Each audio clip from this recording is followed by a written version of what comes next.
Selamat malam hadirin sekalian.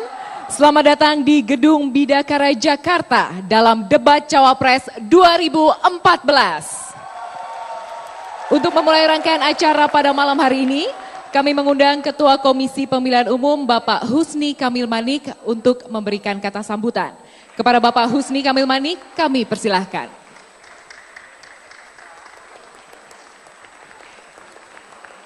Assalamualaikum warahmatullahi wabarakatuh. Selamat malam, salam sejahtera buat kita semua. Ini riuh sekali ya, baik timnya pasangan nomor 1 maupun nomor 2. Yang saya hormati calon presiden nomor urut 1 Bapak Haji Prabowo Subianto beserta calon wakil presiden nomor urut 2 Bapak Insinyur saya ulangi. Yang saya hormati Bapak Insinyur Haji Muhammad Hatta Rajasa. Saya salah.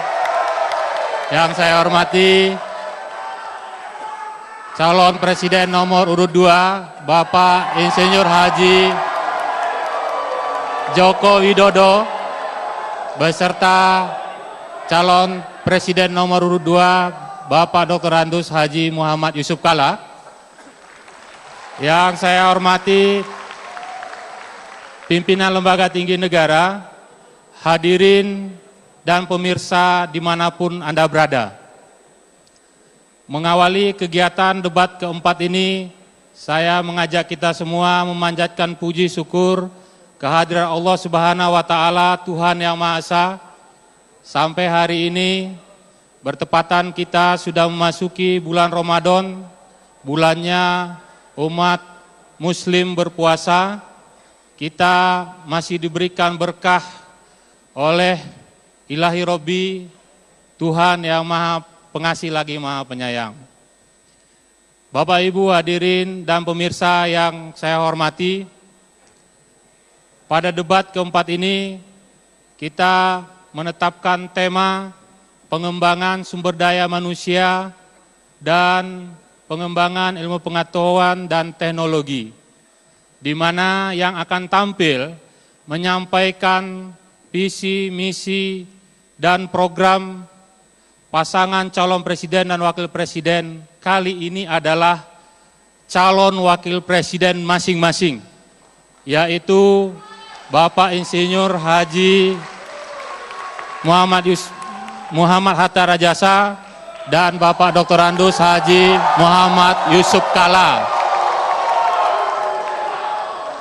Tema ini sangat penting bagi kita, warga bangsa, karena kita rasakan sampai hari ini persoalan sumber daya manusia dan pengembangan teknologi adalah satu sektor yang harus dibenahi karena kita sudah merdeka 69 tahun lamanya. Kita menginginkan bahwa sumber daya manusia kita tidak hanya bisa menjadi tuan rumah di negeri sendiri, tapi bisa bersaing dengan warga bangsa lain. Apalagi kita ketahui bahwa kita merupakan negara yang letaknya strategis dan diharapkan peran kita ke depan juga sangat strategis bagi bangsa-bangsa lain di Indonesia. Oleh karenanya, ulasan pada malam hari ini oleh calon wakil presiden yang akan menyampaikan paket visi, misi, dan program pasangan calon presiden dan wakil presiden adalah sangat penting kita simak secara bersama-sama. Sehingga siapapun yang akan terpilih, kita semua warga bangsa telah tahu apa yang akan dijalankan sebagai kebijakan pemerintah yang akan mendapat mandat selama 5 tahun ke depan. Oleh karenanya saya mengajak kita semua, sembari sebagian besar dari warga bangsa kita menjalankan bulan Ramadan,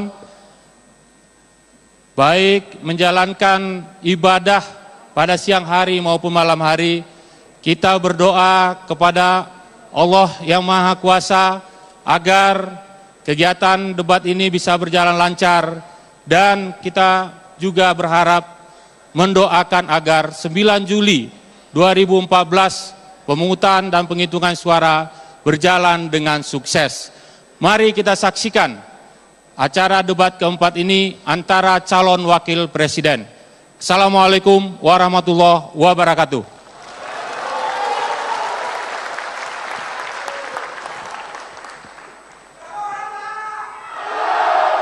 Hadirin sekalian, kita sambut moderator debat Cawapres pada malam hari ini, Ibu Profesor Insinyur Dwi Korita Karnawati, MSc, PhD.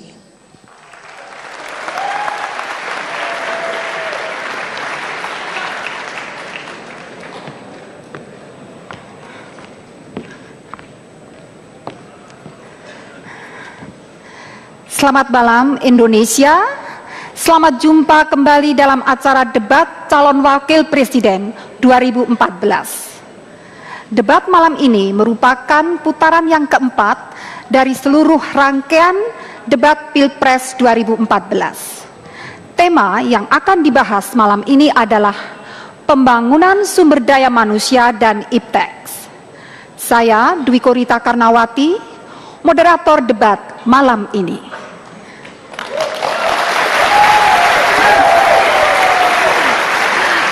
Baiklah hadirin, segera saja kita persilakan kedua calon wakil presiden untuk hadir di atas panggung.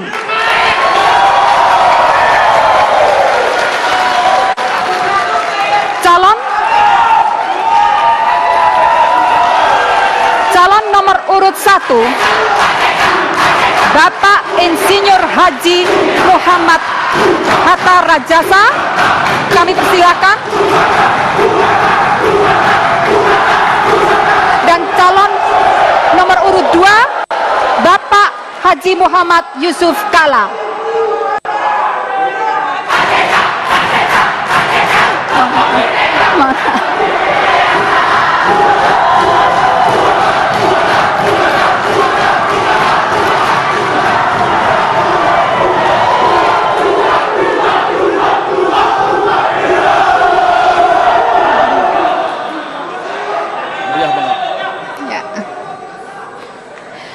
Hadirin sekalian, dimohon semua untuk berdiri menyanyikan lagu kebangsaan Indonesia Raya.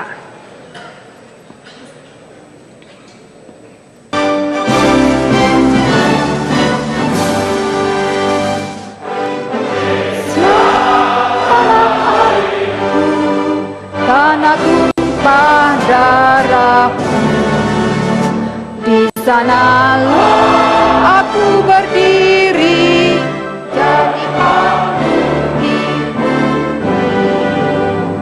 Indonesia bangsaku, bangsa dan tanah airku, marilah kita bersatu. Indonesia bersatu, hiduplah tanahku.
Hadirin dimohon untuk duduk kembali. Kepada kedua kandidat, saya persilakan untuk mengambil tempat masing-masing.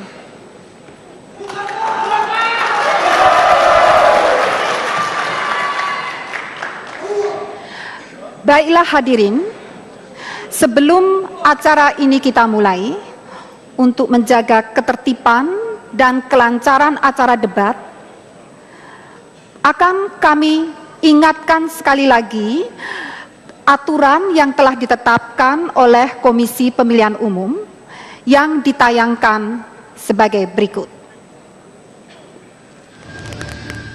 Debat sesi calon wakil presiden putaran keempat mengusung tema Pembangunan Sumber Daya Manusia dan IPTEK dibagi menjadi 6 segmen. Segmen pertama, moderator mempersilahkan calon wakil presiden menyampaikan visi dan misinya masing-masing dalam waktu 4 menit.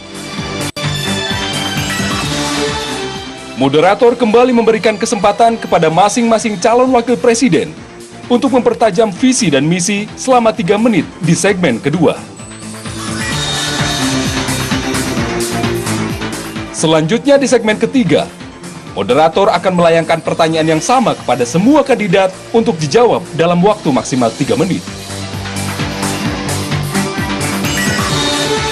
Masing-masing calon wakil presiden diberikan kesempatan 2 kali untuk saling bertanya pada segmen keempat. Pada segmen kelima dan keenam, kedua calon wakil presiden akan diberikan kesempatan untuk bertanya, menjawab, menanggapi, sekaligus menyempurnakan jawaban. Di bagian akhir, keduanya diberikan waktu masing-masing 2 menit untuk menyampaikan pernyataan penutup.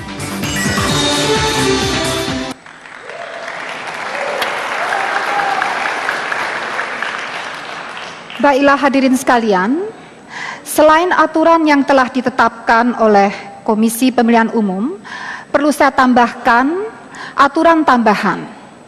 Aturan yang pertama, tepuk tangan dari para hadirin hanya diperkenankan setelah para kandidat selesai berbicara. Aturan yang kedua ditujukan kepada kedua calon untuk berbicara secara bergantian tanpa saling memotong. Demikianlah aturan yang harus kita tegakkan selama acara debat ini. Nah, hadirin sekalian, untuk memberikan semangat kepada kedua kandidat kita, saya persilakan untuk memberikan aplaus yang meriah.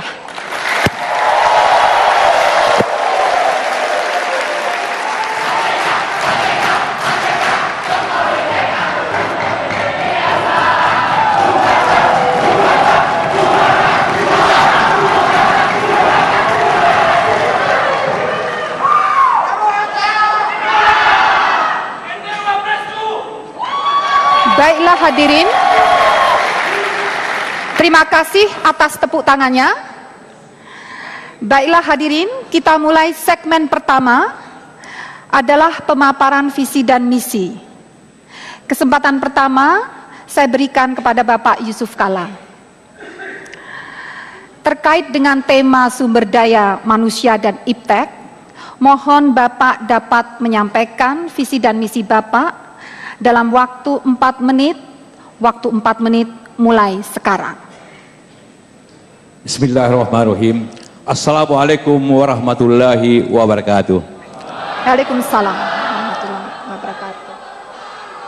Saya hormati Pak Hatta, Ibu Moderator, para hadirin, pimpinan, para calon presiden, serta seluruh bangsa tanah air. Pertama, mari kita semua bersyukur kepada Allah Subhanahu wa taala atas kesempatan ini, dan mari kita ucapkan selamat kepada seluruh umat Islam yang melaksanakan ibadah Ramadan. Mudah-mudahan ibadah kita diterima Allah Subhanahu wa taala. Saudara sekalian, hari ini kita berbicara sumber daya manusia dan IPTEK. Ini untuk melaksanakan konstitusi. Konstitusi mengajarkan kepada kita bahwa tugas negara mencerdaskan bangsa.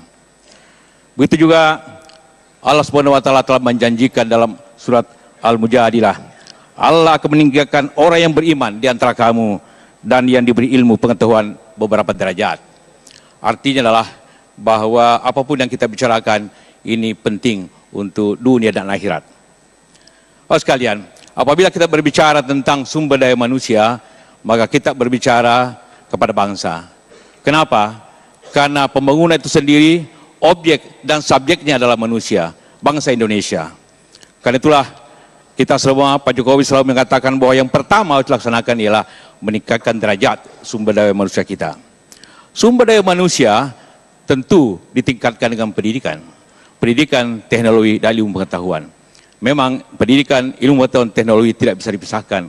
Karena itulah adalah sumber daripada ilmu itu sendiri dan peningkatan itu sendiri. Karena itulah, maka kombinasi daripada sumber daya manusia dan ilmu pengetahuan adalah ujungnya produktivitas bangsa itu sendiri. Kita belajar daripada bangsa-bangsa lain dan kita belajar dari bangsa kita. Bangsa banyak yang maju karena ilmu pengetahuan, ada bangsa yang maju karena sumber daya alam. Karena itulah kita dengan punya sumber alam dan kemudian dengan kekayaan sumber daya manusia dan upaya ilmu pengetahuan tentulah akan memberikan manfaat yang lebih besar bangsa ini. Apa yang kita harus lakukan?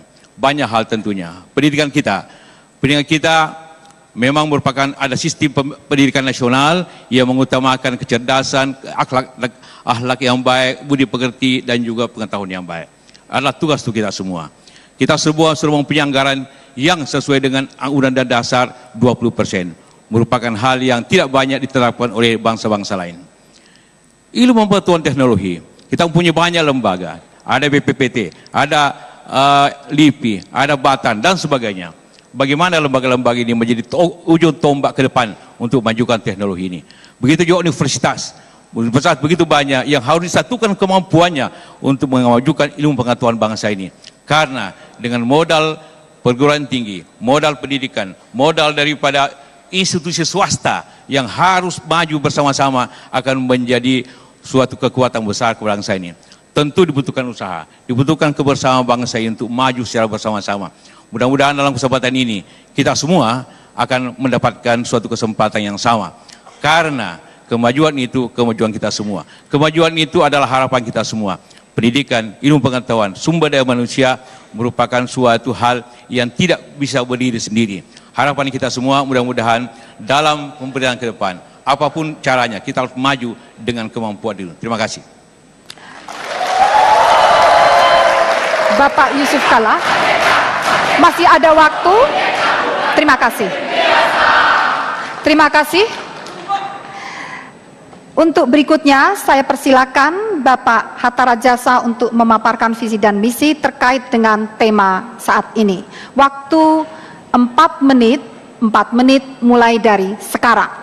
Bismillahirrahmanirrahim. Assalamualaikum warahmatullahi wabarakatuh. Selamat malam dan salam sejahtera bagi kita semua. Yang saya hormati Bapak Muhammad Yusuf Kalla, calon Wakil Presiden Republik Indonesia nomor 2, Ibu moderator yang saya muliakan, seluruh rakyat Indonesia yang saya cintai dimanapun berada. Pertama-tama, izinkanlah saya menyampaikan selamat menunaikan ibadah puasa kepada seluruh umat muslimin dan muslimat di seluruh tanah air. Saudara sekalian yang saya cintai, pembukaan Undang-Undang Dasar 1945 mengamanatkan kepada kita bahwa kita mencerdaskan kehidupan bangsa.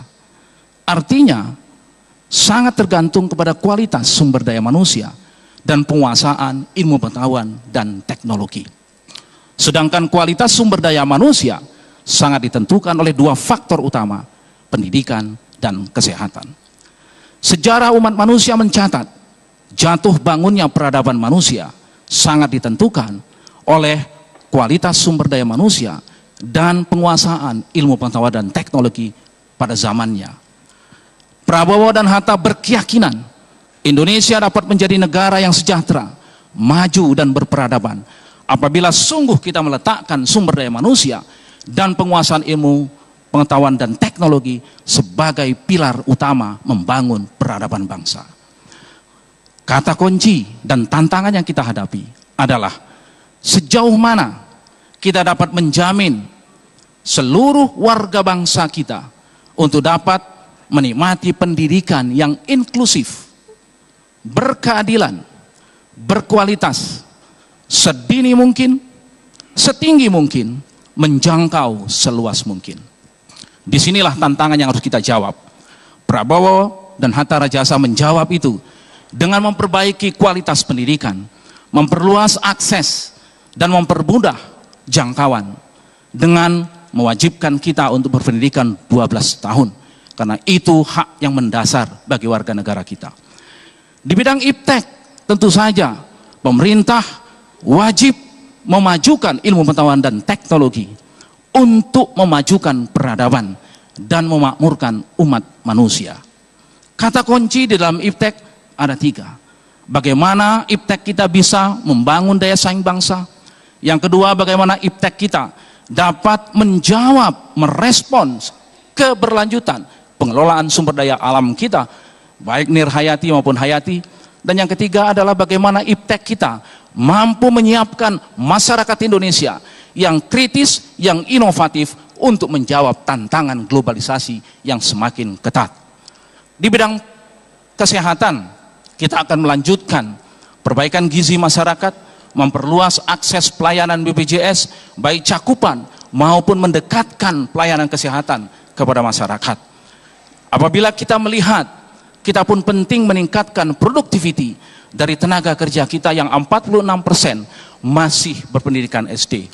Oleh sebab itu penting bagi kita untuk meningkatkan produktiviti dengan membuka balai-balai latihan, meningkatkan pusat-pusat keunggulan, pusat-pusat inovasi, agar seluruh komponen masyarakat kita mendapatkan pendidikan, mendapatkan kesehatan, dan mendapatkan ilmu pengetahuan untuk membangun peradaban bangsanya. Inilah beberapa poin yang kami sampaikan. Terima kasih. Assalamualaikum warahmatullahi wabarakatuh. Waktu masih 3 menit, 3 detik. Waktu masih, oke. Terima kasih. Terima kasih.